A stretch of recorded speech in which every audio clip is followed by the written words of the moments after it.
అదే RTV app వార్తల్ని క్షణాల్లో చదివే అవకాశం ఉంటుంది. ఒక న్యూస్ పేపర్, ఒక టెలివిజన్ ఛానల్ మీ చేతుల్లో ఎప్పుడు.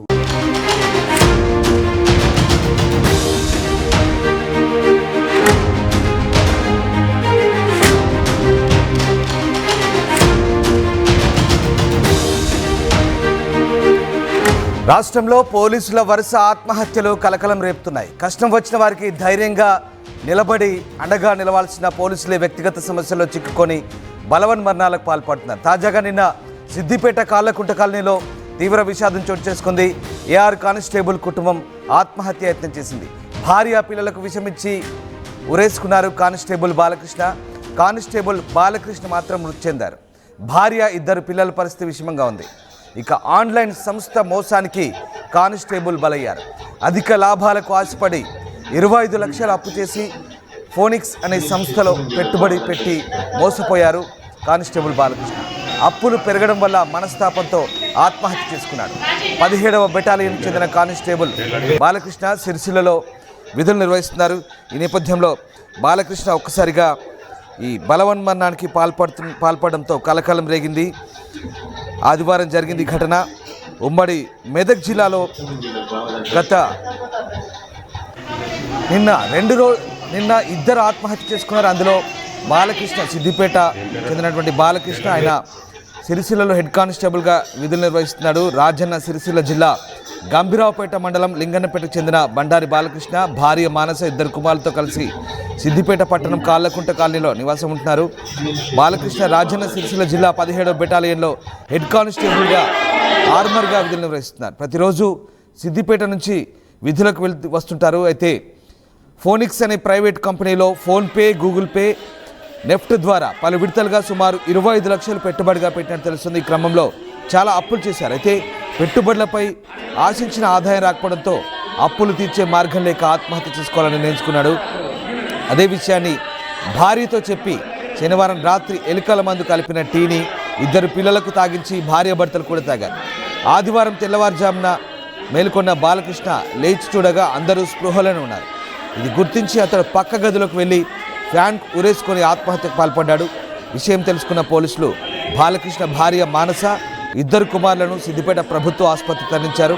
తర్వాత మెరుగైన వైద్యం కోసం హైదరాబాద్లోని ఓ ప్రైవేట్ ఆసుపత్రికి తీసుకెళ్లారు. మృతుడు రాసిన సూసైడ్ నోట్ను పోలీసులు స్వాధీనం చేసుకున్నారు. మృతుడి భార్య పిల్లల ఫిర్యాదు మేరకు కేసు నమోదు చేసి దర్యాప్తు చేస్తున్నారు పోలీసులు.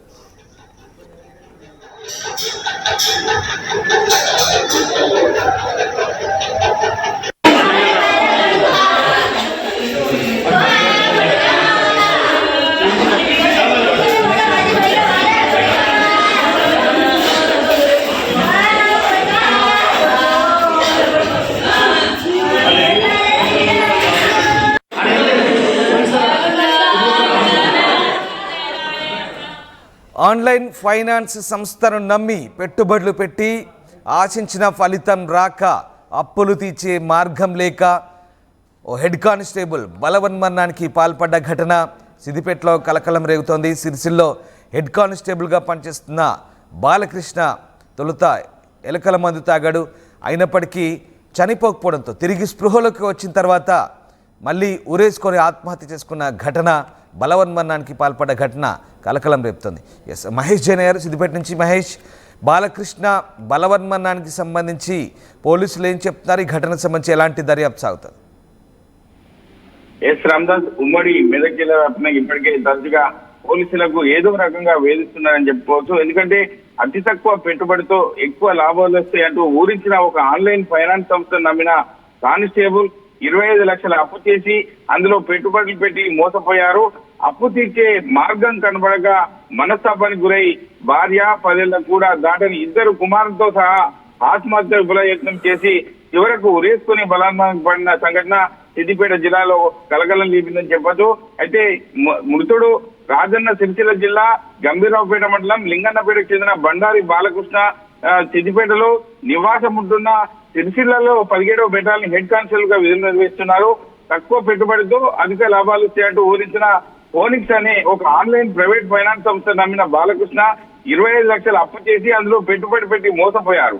దాంతో తీవ్ర మనోవేదనకు గురైన ఆయనకు అప్పటికి నుంచి ఆయన చూస్తున్నటువంటి పరిస్థితి బట్టి చూస్తున్నట్టే క్రమంలో జరిగినటువంటి సంఘటనను ఇంటికి వచ్చిన ఆయన అప్పు తీర్చే మార్గం కనపడకపోవడంతో అందరం చనిపోదామని చెప్పి భార్య ముందు చెప్పుకున్న పరిస్థితి ఉంది. అంటే అప్పు తీర్చలేక తన ఆత్మహత్యకు పాల్పడుతున్నారని చెప్పుకోవచ్చు. ఆ అప్పులకు ఎవరు కారణం కాదు అని సూసైడ్ నోట్ రాసి కూడా పథకం ప్రకారం తెచ్చుకున్న ఎలుకల మందును తన పిల్లలతో పాటు భార్యకు పోసి తదనంతరం ఆయన తాగినా కూడా ఆయన చనిపోయిన పరిస్థితి ఉంటే మళ్ళీ బలన్మరానికి ఒక హ్యాంగింగ్ చేస్తున్న పరిస్థితి మనం చూద్దాం. ఏది ఏమైనప్పటికీ ఉమ్మడి జిల్లా వ్యాప్తంగా పోలీసులను ఇటువంటి వేధిస్తున్నాయని చెప్పుకోవచ్చు. ఎందుకంటే తక్కువ పెట్టుబడితో ఎక్కువ లాభాలు ఆర్జించాలనే సదుద్దేశంతో ఇటువంటి మోసాలకు పాల్పడుతున్నారు. అంటే ఇటువంటి సంఘటన కుటుంబానికి ఒక శోకంగా చెప్పుకోవచ్చు. ఎందుకంటే వారికి క్షేమంగా ఉన్నారు, ముగ్గురు ఇటువంటి మానస కావచ్చు, ఇద్దరు పిల్లలు కావచ్చు. అంటే ఈ బాలకృష్ణ పరిస్థితి చనిపోవడాన్ని సిద్దిపేట జిల్లాలో అందరూ కూడా ఒక శోక సముద్రం మిగిలిన పరిస్థితి కనిపిస్తుంది. ఇటువంటి మోసాలకు ఎవరు కూడా పాల్పడదు. ఎందుకంటే చిన్న ప్రాయంలో ఉన్న 10 సంవత్సరాల పిల్లలు రోడ్డున పడే పరిస్థితి. ఎందుకంటే ముక్కుపచ్చరాని పిల్లలుగా చెప్పుకోవచ్చు. బాలకృష్ణ ఎడ్కాన్స్ విధులు నిర్వహిస్తూ తన జీవనాన్ని కొనసాగించాలి తప్ప ఇటువంటి ఆన్లైన్ మోసాలకు బలై కుటుంబాన్ని రోడ్డున పడే పరిస్థితి తీసుకొచ్చిన పరిస్థితి మనం చూస్తున్నాం. ఇప్పుడు మానస కావచ్చు, ఇద్దరు పిల్లలు కావచ్చు, రోడ్డున పడ్డ పరిస్థితి మనం చూస్తున్నాం. రామదాస్, ఏది ఏమైనప్పుడు ఇటువంటి సంఘటన ఉమ్మడి జిల్లాలో తరచుగా పోలీసులకు ఇటువంటి వెంటాడుతూనే ఉన్నాయి. ఇటువంటి మోసాలకు పోలీసులే దిశానిర్దేశం చేయాల్సిన పోలీసులు ఇటువంటి మోసాలకు పడడం పట్ల అందరూ కూడా ప్రజలు అంతర్మతంగా ఒక చర్చకు అయితే దారితీస్తుంది. Ramdas, right, yes, thank you Mahesh. So మొత్తం మీద గత 3 రోజుల్లో పోలీస్ డిపార్ట్మెంట్లో 4 ఆత్మహత్యకు పాల్పడ్డారు. అన్నీ కూడా వ్యక్తిగత కారణాలే. రకరకాల అంశాలకు సంబంధించి వ్యక్తిగత కారణాల వల్ల పోలీసులు ఆత్మహత్యకు పాల్పడుతున్న ఘటనలు ఇప్పుడు ఆ డిపార్ట్మెంట్కు సవాల్గా మారుతున్నాయి. ప్రజలు తమ దగ్గరికి వచ్చినటువంటి వారికి ధైర్యం చెప్పి వాళ్ళ సమస్యల్ని పరిష్కారం దిశగా మార్గనిర్దేశం చేయగల స్థాయిలో పోలీసులు వారికి శిక్షణ ఇస్తారు. కానీ విధుల్లో చేరిన తర్వాత ఎంతోమంది బాధితులతో మాట్లాడుతుంటారు, అంతే ధైర్యంగా వాళ్ళని అక్కడి నుంచి పంపించేస్తుంటారు. కానీ వ్యక్తిగత సమస్యలతో ఇప్పుడు అదే పోలీసులు బలవన్మరణాలకు పాల్పడుతున్న ఘటనలు ప్రస్తుతం అయితే ఇబ్బందికరంగా మారుతున్నాయి. ఇక 10 మందికి అండగా నిలవాల్సిన పోలీసులే తమ వ్యక్తిగత సమస్యలకు భయపడి ఇలా ఆత్మహత్యకు పాల్పడుతుండడం ఆ శాఖకైతే సవాల్గా మారుతుంది. బిక్కనూరులో జరిగిన ఘటనలో వ్యక్తిగత కారణాలతో 2 పోలీసులు చనిపోయారు. అక్కడ ఎస్ఐ కానిస్టేబుల్ ఆత్మహత్య చేసుకున్నారు. అది వ్యక్తిగత కారణాలు, వివాహేతర సంబంధం. అలాగే నిన్న కొల్చారంలో, ఉమ్మడి మెదక్ జిల్లా కొల్చారంలో బ్లాక్మెయిల్ చేస్తున్నారంటూ ఓ హెడ్ కానిస్టేబుల్ ఆత్మహత్యకు పాల్పడ్డాడు. అది కూడా వివాహేతర సంబంధానికి సంబంధించి, అలాగే ఇతరత్ర అంశాలు, అది కూడా వ్యక్తిగత కారణమే. అలాగే తాజాగా సిద్దిపేటలో హెడ్ కానిస్టేబుల్ బాలకృష్ణ, అతను ఆన్లైన్ సంస్థ మోసానికి బలయ్యాడు. ఇది కూడా వ్యక్తిగత కారణమే. అంటే ఇది ఆర్థికపరమైన వ్యవహారం. ఏదేమైనా కారణాలు ఎలాంటివైనా ఓవరాల్గా ఇవన్నీ వ్యక్తిగత సమస్యలకు సంబంధించినవే. సో పోలీస్ శాఖలో ఇలా ధైర్యం కోల్పోయి ఏకంగా పోలీసులే బలవన్మరణానికి పాల్పడుతున్నారు. 10 మందికి ధైర్యం చెప్పాల్సిన, అండగా నిలవాల్సిన పోలీసులే ఇప్పుడు ఇలాంటి ఘటనలకు పాల్పడుతుండడంతో ఒక రకంగా చర్చనీయాంశంగా మారుతుంది. పోలీస్ శాఖకి ఇది సవాల్గా మారుతుంది. సో పోలీస్ శాఖ దీనిపై ఎలాంటి దృష్టి సారిస్తుంది, పోలీసులకు ఎలాంటి ఓరియంటేషన్ ఇవ్వబోతుంది, ఎలాంటి శిక్షణ ఇవ్వబోతుంది, ఇంకా ఎలాంటి ధైర్యం చెప్పబోతుంది అనేది మాత్రం ఆసక్తికరంగా మారుతుంది.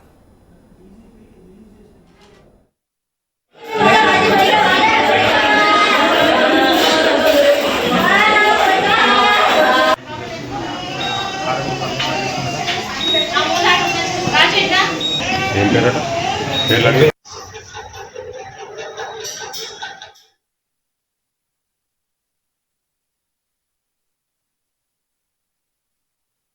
మరిన్ని వీడియోస్ కోసం ఛానల్ ని సబ్స్క్రైబ్ చేయండి. లేటెస్ట్ అప్డేట్స్ కోసం వాట్సాప్ ఛానల్ ని ఫాలో చేయండి.